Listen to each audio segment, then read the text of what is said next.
Inter થશે તો પેલે આધાર અભી બને ને મિશન કોઈ પેદા થઈ રહ્યું આધાર બનવાને 10 વર્ષ થઈ ગયા તો તમારે અપડેટ કરાવવું જરૂરી છે, નહીં તો તમારું આધાર કાર્ડ બ્લોક થઈ જશે.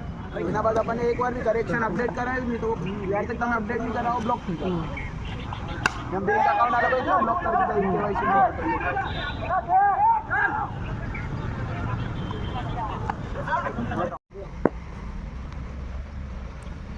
एक दिन चुका आउट और ये कैच छूटा, कैच छोटा.